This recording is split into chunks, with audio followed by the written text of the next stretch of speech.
Saúde os irmãos com a graça e a paz do Senhor Jesus, amém? Shalom, amém. Na igreja nós temos o hábito de nos cumprimentar com shalom, mas é uma honra estar aqui com vocês nesse tempo precioso, onde eu tenho certeza que o Senhor se fará presente, amém? Já está presente nesse lugar, aleluia. A minha esposa está no hotel, ela vai acompanhar a pastora Ruth, do Ministério Cristo Vive, de Vitória. A pastora Ruth estava sozinha e ela vai acompanhá-la porque vocês vão ser duplamente abençoados hoje. Aleluia. Então, para ela não ficar sozinha, ela vai vir e eu vou pregar já em outra igreja, logo depois de sair daqui. É uma alegria muito grande, né? Ele me apresentou, eu sou da comunidade apostólica Somos Um, na cidade de Lorena, São Paulo. Eu sou também militar do Exército, sou sargento de saúde. Tem algum militar aqui, além do meu amigo aqui? Alguém mais? Deus abençoe. É uma honra estar aqui com vocês, poder servir ao Senhor em alegria, espírito e em verdade. Eu sou da base de aviação de Taubaté. Eu ia me despedir das fileiras do Exército, mas o Senhor mudou todo o rumo. Houve uma transferência para Taubaté, que fica a 50 quilômetros da minha cidade. E eu trabalho no hospital, trabalho no turno da manhã. E isso proporcionou a continuidade do meu ministério. E, além disso, já estamos implantando uma igreja em Taubaté e Pindamonhangaba, que fica ali do lado. Foi tudo provisão do Senhor.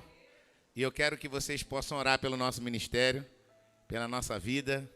E vai ser uma honra estar aqui falando ao coração de vocês. Pode permanecer sentado, eu tenho um hábito. Pega aí a sua Bíblia, seu tablet. Eu acho tão lindo quando o Espírito Santo já começa a falar. Eu pedi o louvor para o pastor que já estava no repertório aqui do Ministério de Louvor.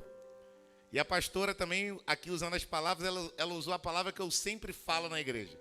E vocês já vão ver qual é. Quero que você pegue a sua Bíblia, levante sua Bíblia aí mesmo sentado e declare: essa é a minha Bíblia. Eu sou o que a Bíblia diz que eu sou.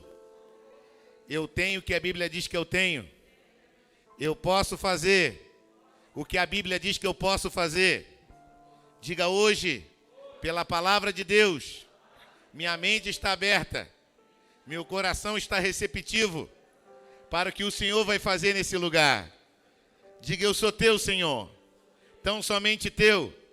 Diga: eu estou na hora certa, no lugar certo, no momento certo, com as pessoas certas, para usufruir do melhor de Deus para nossas vidas. Você pode dizer amém? Amém. Aleluia. Dá um glória a Deus aí, meu irmão. O tema que Deus colocou no meu coração nessa tarde para noite especial é uma pergunta. Eu quero que você faça essa pergunta para alguém perto de você. Deus está realmente te escutando? Pergunta para o teu irmão mais uma vez. Deus está te escutando, meu irmão? Uau! Amados, nesse tempo de pandemia, a nossa igreja viveu um dos maiores crescimentos. Eu fui empurrado, eu não acreditei no que aconteceu nesses dias. Nós fazíamos um culto, passamos a fazer 4 cultos. As nossas células, nós trabalhamos em grupos familiares. As nossas células, elas multiplicaram 4 vezes. Nós estamos chegando a 100 células para a honra e a glória do Senhor Jesus.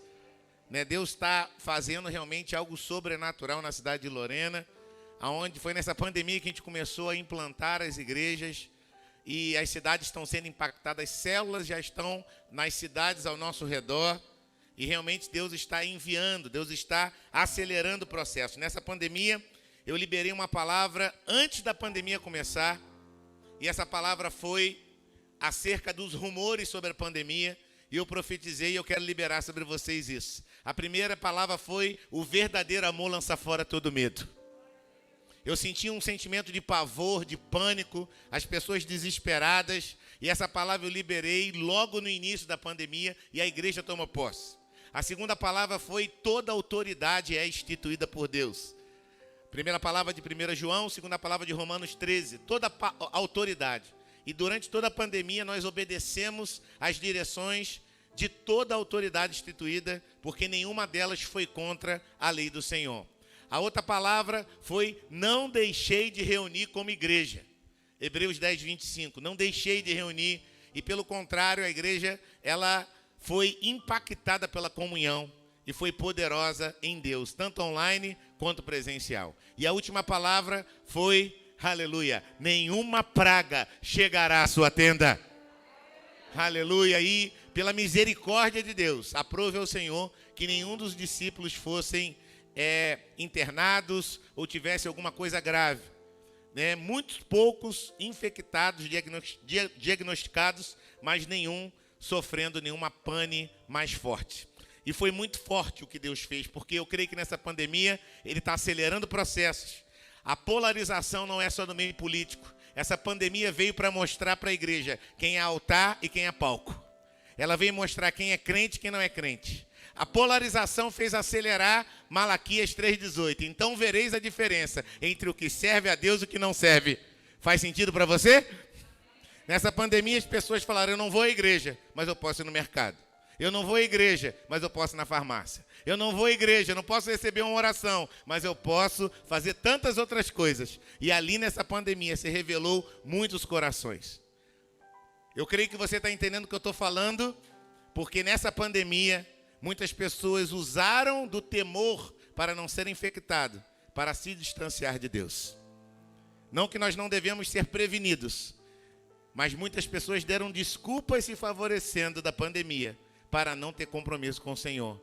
Mas essa noite, se você está aqui, é porque você venceu tudo isso em nome de Jesus. Você não foi pego pelo inimigo. E você sabe que a igreja é um serviço essencial para a honra e a glória do Senhor. Amém?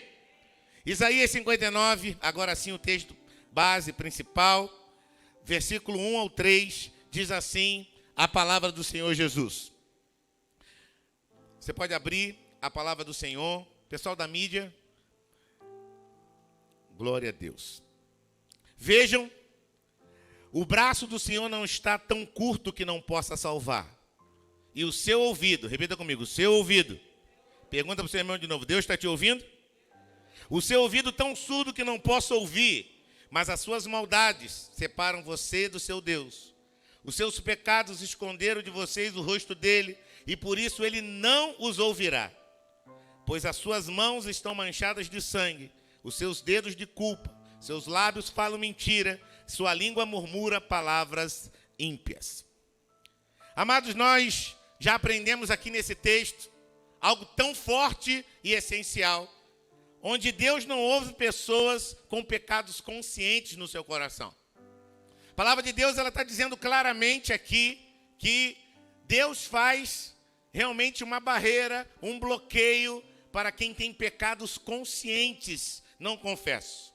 O livro de João, por exemplo, capítulo 9, verso 31, diz: sabemos que Deus não ouve pecadores, mas ouve ao homem que teme e pratica a sua vontade. Quem aqui pratica a vontade de Deus? Zacarias 7,13 diz: quando eu os chamei, não deram ouvidos. Por isso, quando eles me chamarem, também não ouvirei. Esses textos estão nos dizendo claramente que Deus não ouve qualquer pessoa, qualquer tipo de pessoa. E muitas pessoas estão clamando a mim, como também diz o livro de Crônicas, tão forte: então passarão a orar a mim e eu os ouvirei, porque antes não estava ouvindo. Nós precisamos entender isso aqui, porque eu quero trazer uma revelação ao seu coração nessa noite. Jeremias 11,14 diz: e você, Jeremias, não ore em favor desse povo, nem ofereça súplicas ou petição alguma por ele, porque eu não ouvirei quando clamarem a mim. Existem vários textos, eu separei aqui alguns, para mostrar claramente que Deus não ouve em qualquer época, qualquer tempo, qualquer igreja e qualquer pessoa. Se eu acalentasse o pecado, Salmo 66, no meu coração, olha a conclusão que Davi chegou. Se eu acalentasse o pecado no coração, o Senhor não me ouviria. Esses textos deixam claro alguns comportamentos que devemos ter para ter o alcance do Senhor. Ezequiel 8,18, por isso com a ira eu os tratarei, não olharei com piedade para ele, nem pouparei, mesmo que gritem em meus ouvidos, não os ouvirei. Amados, isso é muito sério. Repita comigo, isso é muito sério. Deus, ele não ouve também qualquer igreja, mas eu creio que ele ouve essa aqui em nome de Jesus. Só de ver aqui o que Deus tem feito, só em ver o coração dos pastores, só em ver o coração em orar, em jejuar, em buscar a face do Senhor. E é justamente o que o livro de Crônicas fala ao nosso coração, do verso 12 ao 16. O Senhor lhe apareceu de noite e disse, ouvi sua oração. O que Deus disse? Ouvi sua oração. E escolhi esse lugar para mim como um templo para sacrifício. Se eu fechar o céu para que não chova, ou mandar que gafanhotos devorem o país, ou sobre o meu povo,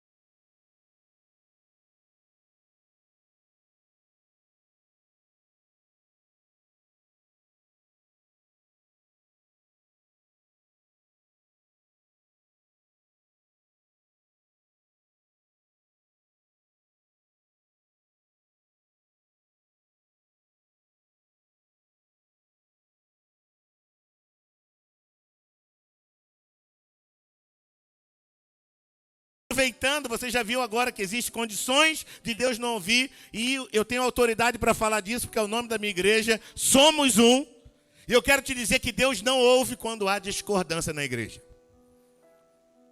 Eu tenho um princípio na minha igreja, pastor, que a gente chama de Mateus 18, que é quando o irmão acha que o outro errou, quando o irmão acha que o outro falou algo errado, em vez dele dizer para o João, em vez dele dizer para o pastor, em vez dele dizer para a esposa em casa, a Bíblia pede o quê? Vai até ele. Eu quero ler esse texto com você e aplicar esse princípio no seu coração. Mateus 18:15 diz assim, se o seu irmão pecar contra você, vá a sós com ele e mostre o erro. Se ele o ouvir, você ganhou o seu irmão. Eu tenho uma teoria sobre os fofoqueiros, pastor. É uma teoria. Eles são grandes evangelistas, só que eles não sabem. É verdade. Porque ele sabe da vida do João, ele sabe da vida do Francisco, ele sabe da vida da Maria, ele sabe da vida do vizinho da direita, ele sabe da vida... E ele fala da vida de todo mundo com detalhes. Mas a única notícia que ele não dá é das boas novas. Ele sabe notícia da vida de todo mundo, mas as boas notícias ele não consegue contar para ninguém. É uma teoria que eu tenho. Se ele se consagrar a Deus e converter a sua língua, ele vai ser um grande evangelista em nome de Jesus. E o contexto desse texto, no versículo 19, diz assim, também lhe digo, se 2 de vocês concordarem na terra em qualquer assunto que pedirem, isso será feito pelo meu Pai que está no céu. Meu amado, se você concorda com o seu pastor, se você concorda com a sua pastora, se você do louvor concorda com o líder de louvor, que está em concordância com os pastores, meu amado, há uma explosão de crescimento nesse lugar. O que eu tive prova no meu coração nesses tempos de crescimento, foi que a igreja fez jus ao nome.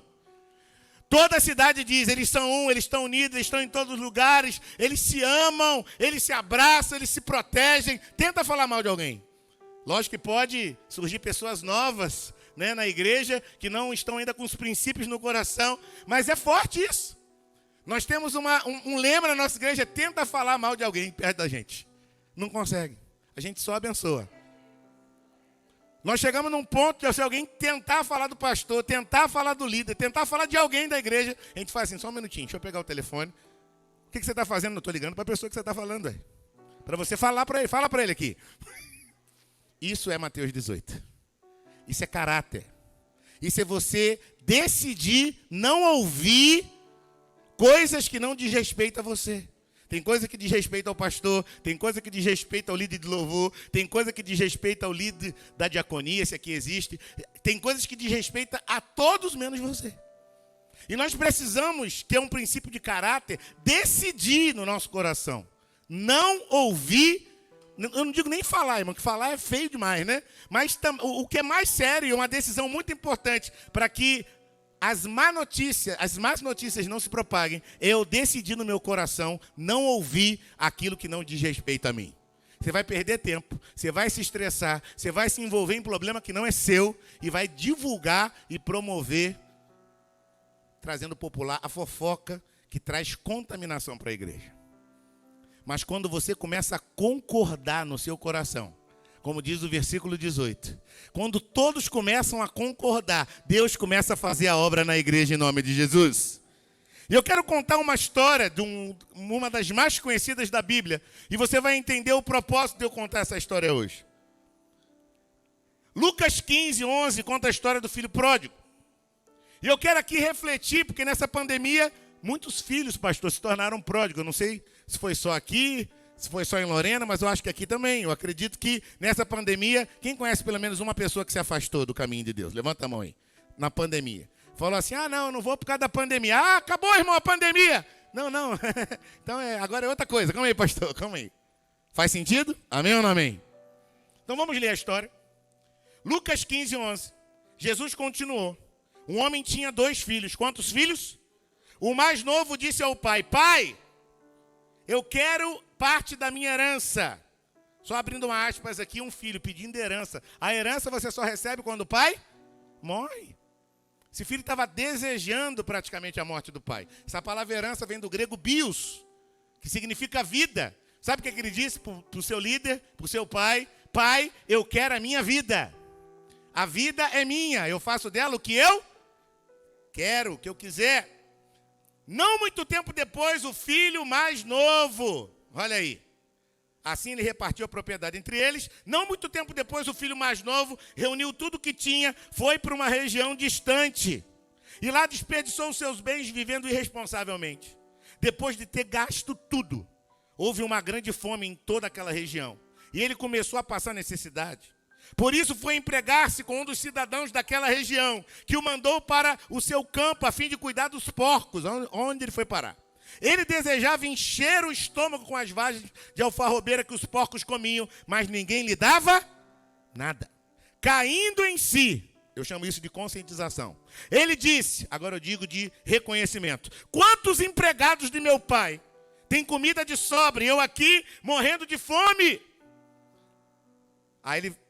Arrependimento agora. Eu me porei a caminho, voltarei para o meu pai e lhe direi, pai, pequei contra o céu e contra ti, não sou digno de ser chamado seu filho, trate-me como um dos seus empregados. Eu quero que você preste atenção nessa parte.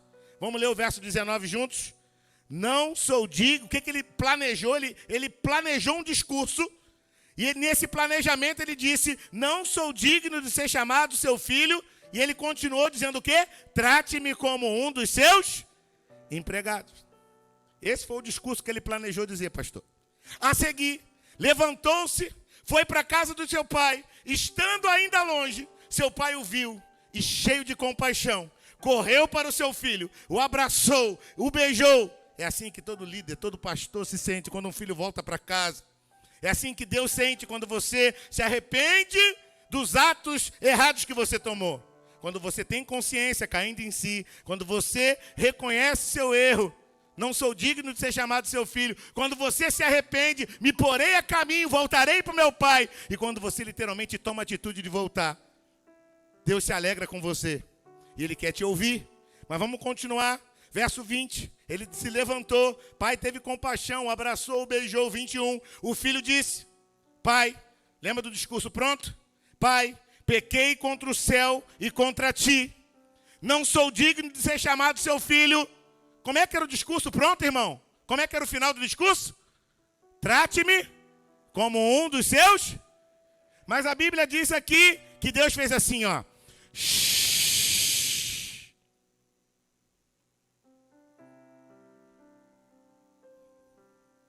Vamos voltar para o verso 19. O discurso era, não sou digno de ser chamado seu filho. Trate-me como um dos seus empregados. Verso 21. O filho tentou colocar em prática o discurso. Pai, pequei contra o céu e contra ti. Não sou digno de ser chamado seu filho. Quando eu ia dizer, trate-me como um dos seus empregados, o pai não ouviu. Mas o pai disse aos seus servos, depressa. Deus tem pressa com você. Traga a melhor roupa, vista nele. Coloca um anel em seu dedo, calçado nos pés, traga o novilho gordo, matem-no, vamos fazer uma festa e comemorar, pois esse filho estava morto, voltou à vida, estava perdido, foi achado, e começaram a festejar. Enquanto isso, o filho mais velho, eu chamo ele de beiçudinho. O cara dentro da igreja, o outro saiu na pandemia, na igreja ele ajudou o pastor, na igreja ele estava do lado. Estava tocando guitarra, estava varrendo, estava ajudando, estava dançando, estava ligando a luz, estava abrindo a porta, ele estava lá. E o beiçudinho, olha o comportamento dele. O filho lhe disse, olha aqui, olha que interessante. Pois o meu filho estava morto e voltou à vida. Verso 25. Enquanto isso, o filho mais velho estava no campo. Quando se aproximou da casa, ouviu a música e a dança.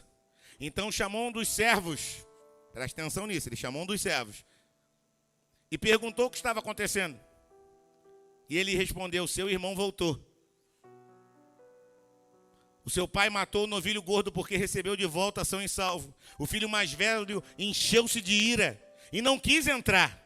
O que ele não quis, igreja? Ele não quis entrar. Então seu pai saiu e insistiu com ele. Mas ele respondeu ao seu pai, olha, todos esses anos eu tenho trabalhado como escravo ao teu serviço. E nunca desobedeci suas ordens. Mas tu nunca me deste nenhum cabrito para eu festejar com os meus amigos. Mas quando volta para casa esse teu filho, que esbanjou teus bens com as prostitutas, matas o novilho gordo para ele, disse o pai, meu filho, você está sempre comigo e tudo que eu tenho é seu. Mas nós tínhamos que comemorar e alegrar, porque esse teu irmão estava morto e voltou à vida. Estava perdido e foi achado. Em inglês, essa palavra ouvir tem basicamente duas palavras, que é hear e listen. E ela tem dois significados diferentes.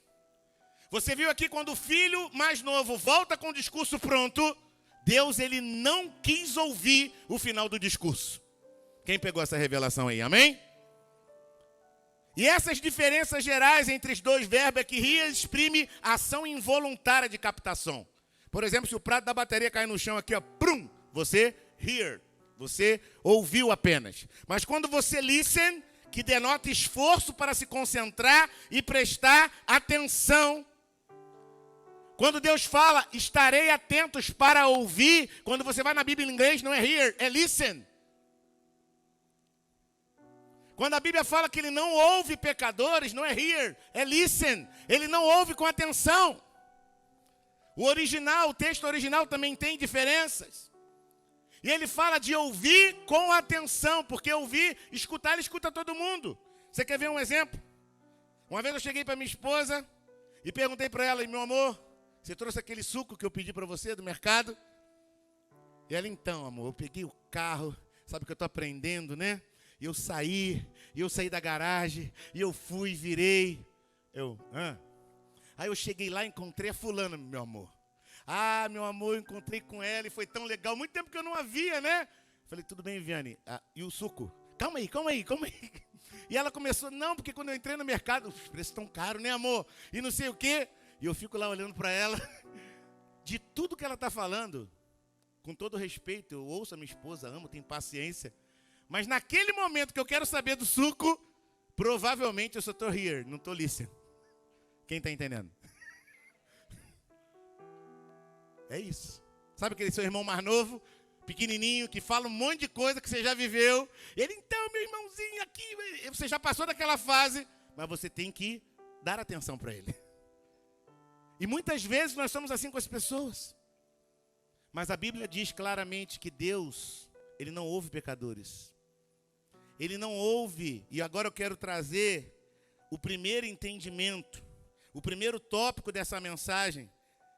Eu quero que você diga isso para o irmão que está perto de você. Diga para ele, Deus não escuta sua autocondenação. Quando aquele filho mais novo, ele tentou chegar até o pai e dizer o discurso, eu me trate como um dos empregados, o que Deus fez com ele? Ele interrompe o discurso e não permite que o filho diga que está condenado. Sabe por quê? Romanos 8:1 diz para mim e para você, já não há condenação para aqueles que estão em Cristo Jesus. Moisés, quando foi chamado por Deus, ele se autocondenava, eu não sou capaz. Manda outro no meu lugar. Ele deu 5 desculpas para Deus. E Deus não ouviu nenhuma delas. Em todas as desculpas, Deus deu uma palavra para Moisés. E muitas vezes nós fazemos assim com Deus. A pastora está chamando você aqui para tirar uma foto simples. De repente para você é uma foto simples. Mas o coração dela, ela já vê várias famílias, cada uma com uma cor. Ela já vê outras famílias. O que é aquilo ali? Eu vou botar uma camisa no que vem. E às vezes a gente dá desculpas para Deus. Às vezes queremos nos condenar daquilo que Deus já nos absolveu. Deus não escutou a autocondenação do filho pródigo. Você não tem tempo para dar desculpas para Deus. Volte do jeito que você está, que Deus vai te restaurar em o nome de Jesus. Ele está te dizendo, não lembro mais dos seus pecados. Não aceite fardos que o diabo tem para você, meu irmão. Se você tomou uma atitude errada um tempo atrás, assuma a responsabilidade, se converta, se arrependa, procure os seus líderes, abra o coração, fala, eu errei aqui. Ele vai te abraçar, ele vai cuidar de você, porque eu quero reforçar, ele não ouve sua autocondenação. A segunda coisa que Deus não ouve, Deus não escuta sua falta de fé na misericórdia dele. Vamos ler de novo isso, 1, 2, 3 e... Deus não escuta sua falta de fé na misericórdia dele. Nós não podemos viver no pecado. Porém, as misericórdias se renovam a cada manhã. O filho pródigo. O papai não foca no que o filho fez, mas no que ele precisava. Deus não olha para o que você fez. Deus não olha para o seu pecado que você fez. Ele olha para o seu coração e para aquilo que você precisa. Mas existem pessoas que têm autocondenação e impedem o sobrenatural de Deus acontecer em sua vida. E o diabo odeia a misericórdia. E essa história se revela no filho mais velho, que não aceita a festa que se faz para aquele que está voltando. Deus nos dá novas chances. Mas nós não podemos, irmão, se esquecer que Ele é misericordioso. Celebre com quem chega, não duvide. Imagine um filme passando no telão dessa igreja, contando a sua história. E por que nós condenamos aquele que chega?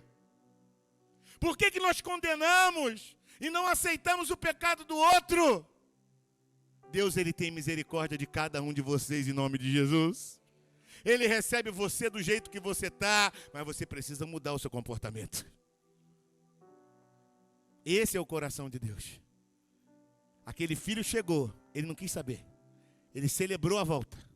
E agora vamos trazer a restauração. Novas vestes te darei. Um anel do dedo colocarei, um bezerro matarei, aleluia, sandálias nos seus pés eu colocarei. Meu amado, se você tem dificuldade com novos, se você tem dificuldade de amar aquele que pecou, amar um bêbado, um ex-drogado, amar aquele que investiu, de repente você trabalhou com ele no seu departamento aqui na igreja, e na pandemia ele virou as costas para você, não quis nem saber, e quando ele voltou, Deus não precisa de filhos mais velhos. Ele precisa de irmãos com o coração do pai do filho pródigo, em nome de Jesus. Porque muitas vezes a gente não tem misericórdia, porque a Bíblia fala, terei misericórdia de quem tiver misericórdia. Eu gosto de contar uma história de um menino da roça, que ele tinha um estilingue, e ele ficava tirando o estilingue, e ele passava as férias na casa da avó, junto com a sua irmã mais velha. A avó era viúva, e essa avó, ela tinha um ganso especial, um ganso de estimação. E aquele menino brincando de atiradeira, quando ele puxou a atiradeira, bateu na cabeça do ganso. Aí foi igual Golias. O ganso. E aquele menino saiu correndo. E ele, meu Deus, O que eu faço? Esse ganso a minha avó ama. Ele não pensou duas vezes. Ele enterrou o ganso. Ele fez um buraco, colocou o ganso ali dentro, fechou, botou a grama em cima, bateu assim, pastor. E quando ele olha para trás, a irmã mais velha está na janela.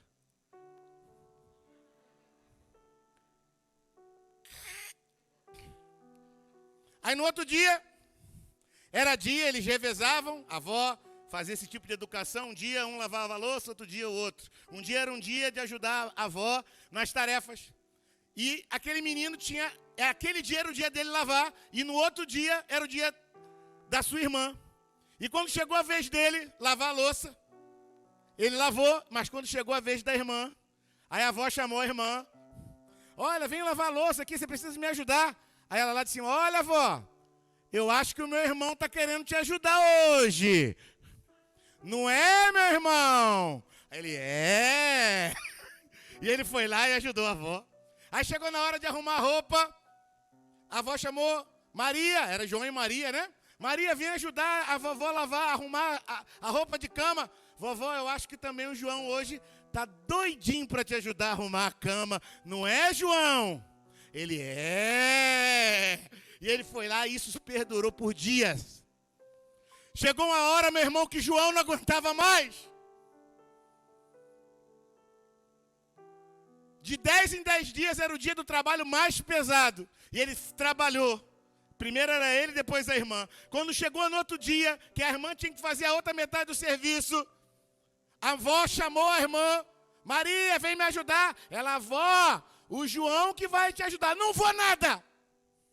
Vó, eu não aguento mais. Eu não estou aguentando mais, vó. Isso é uma opressão para mim.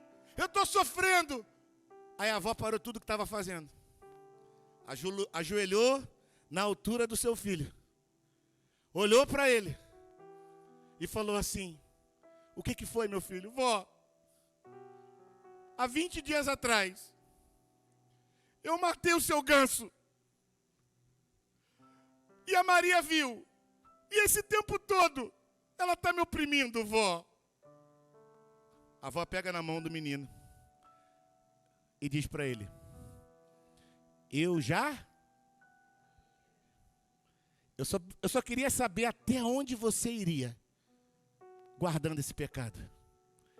Eu só queria saber até onde você conseguiria. Meu irmão, a gente não consegue mais. Aquela avó abraçou, o beijou, chamou a irmã, fez todo aquele trabalho, como uma grande serva de Deus que ela era, chamou os dois para conversar.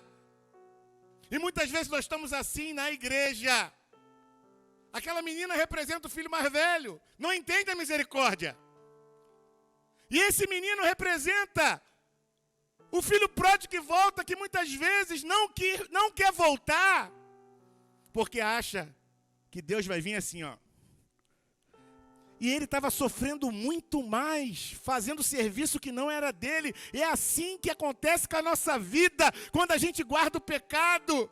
Quando a gente não entende que Deus é misericordioso, como diz a canção, condenado era eu, mas Ele foi julgado em meu lugar, e hoje eu tenho vida. Diga, hoje eu tenho vida. Diga mais uma vez, hoje eu tenho vida. Deuteronômio 21:17 retrata o direito do filho mais novo. Eu quero te dizer que você tem direito de filho. Deus tem um anel para você. Deus tem novas vestes para você. Deus tem festa para você, amém? Eu quero mostrar para você aqui uma foto, uma ilustração. De quando o filho mais velho chama o servo e diz, eu não concordo. Lembra? Deus não age quando não há concordância. Quando na igreja não há concordância, é problema na certa, irmão. Imagina assim, um irmão brigado com o outro voltou, não aceita, a festa acontecendo. A pastora fazendo a festa da família e gente olhando assim, ó. Mas aquela família está achando que é família, pastora? Não é família não, eu conheço muito bem, pastora. Epa! Imagina o trabalho que você dá, irmão. Eu não me misturo com a gentalha. É assim que estava o coração e eu quero mostrar para você. antes de ir para o terceiro ponto, algumas características do irmão mais velho. Primeiro, ele vive na igreja, mas desobedece a graça e a misericórdia. Ele vive dentro da igreja, mas está confiando na sua própria justiça. Quanto tempo eu vivo contigo, meu pai? Olha o que eu faço, eu toco, eu canto, eu lavo, eu ajudo, eu sou o primeiro a abrir, o último a sair. Olha só! Vive dentro da igreja, mas não é livre. Vive dentro da igreja, mas está com o coração cheio de amargura. Ele tem o complexo de santidade. Sabe o que é o complexo de santidade? Quanto tempo eu estou aqui contigo? Ele sente-se injustiçado pelo pai. Ele não perdoa nem restaura relacionamento com o irmão.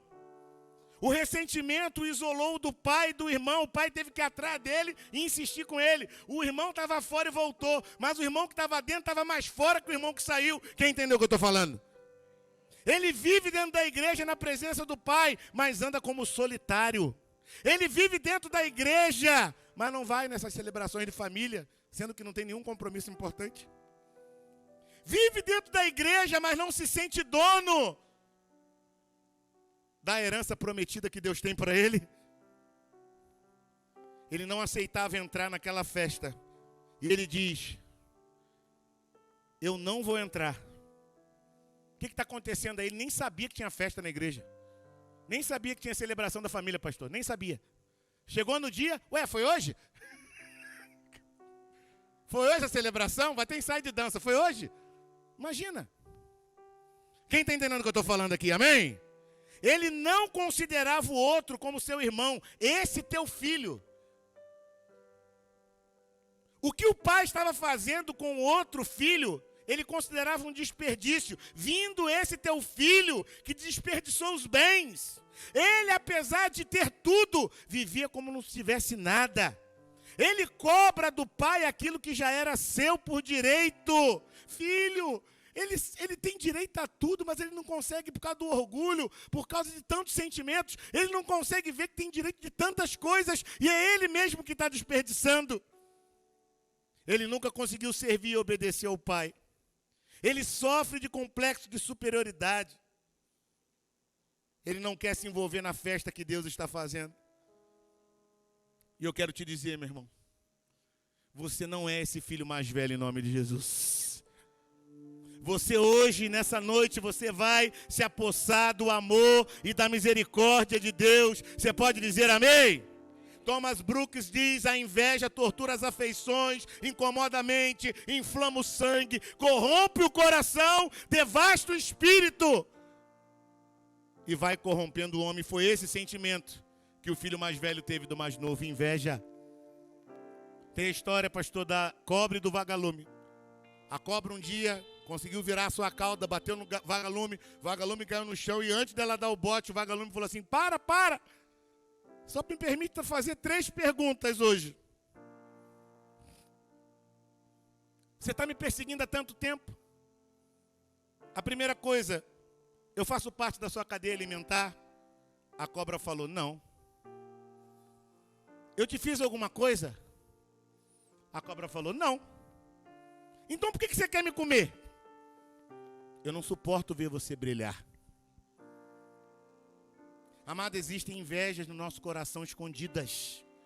Isso acontece comigo, acontece com você, acontece com todos nós. E nós precisamos nos limpar para que todo sentimento de desejar o que é do outro saia do nosso coração. Todo sentimento que não consegue ver o outro brilhar, o outro crescer, o outro expandir, ele tem que sair do nosso coração em o nome de Jesus. Você pode dizer amém? Diga amém! E o último tópico da mensagem. Glória a Deus. Diga comigo: Deus não escuta você dizer que é o fim, quando Ele diz que é só o começo. Você está entendendo, meu irmão? Amém? Ele não escuta o filho pródigo falar: trate-me como um dos seus empregados. Ele não ouve isso. Ele não quer ouvir isso. Apenas um reconheceu o erro, que foi o filho pródigo. E o filho que estava dentro de casa, pastor, ele não reconheceu os seus erros. Eu quero contar a última história de Filipe, o príncipe. ele se veste como um dos guardas, vai na prisão. E quando você vai numa cadeia, num centro carcerário, todo mundo diz a mesma coisa: eu sou inocente, eu sou inocente. E todo mundo dizendo isso: eu sou inocente, eu sou inocente. E o Filipe, o príncipe, passando ali, ele tinha autoridade sobre aquela nação. E todos chegaram e falavam: eu sou inocente, eu sou inocente, eu sou inocente. Mas um olha para o Filipe, o príncipe, e fala: eu errei. Eu não deveria ter feito isso. Eu só queria mais uma oportunidade. Filipe volta, fala para o dono daquela carceragem: pode soltar aquele homem e manda ele se apresentar para mim, que eu vou cuidar dele no Palácio Real. Filipe, o príncipe, ele simboliza Deus na nossa vida. Quando nós reconhecemos nossos erros, quando nós reconhecemos que nós temos problemas, Ele sempre nos dá uma nova oportunidade de avançar, de crescer. E eu quero profetizar que vocês vão crescer, vocês vão avançar. E Ele está dando nova oportunidade para nós. Você pode dizer amém? Lamentações 3:55, clamei pelo teu nome, Senhor, nas profundezas da cova, tu ouviste o meu clamor, diz o Senhor. Ele está ouvindo o teu clamor. Clama a mim e responder-te-ei, e anunciarei coisas ocultas que você não sabe. Essa é a noite que você vai dizer: chega de condenação. Chega de dizer que Deus não tem misericórdia. E chega de dizer que é o fim, quando Ele está te dizendo: é só o começo de uma nova etapa, de um novo ciclo. Em nome de Jesus, Ele vai fazer você avançar. Ele vai fazer a sua família crescer. Ele vai fazer você prosperar. Ele vai fazer você ser um com a sua igreja. Você vai avançar, você vai crescer. Provérbios 15:29. O Senhor está longe dos ímpios, mas ouve a oração do justo, diz o Senhor. Amém? Eu quero convidar você a ficar de pé.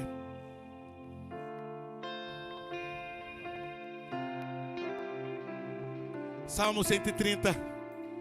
Eu quero declarar ali com você. Bota a mão no seu coração antes disso.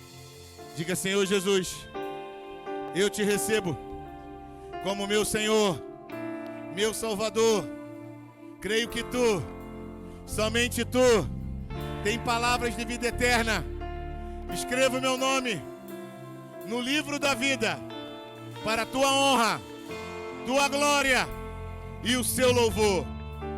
Meu amado, se você crê que a misericórdia dele está te alcançando hoje, você que estava afastado, você que nunca entregou a sua vida a Jesus durante essa canção, eu quero que você saia do seu lugar. Não perca tempo não, meu irmão, a misericórdia dele dura para sempre. É tempo de recomeço, é tempo de avanço. Deus está te chamando para o melhor dessa terra, durante esse louvor em nome de Jesus. Vamos adorar em espírito e em verdade, em o nome de Jesus.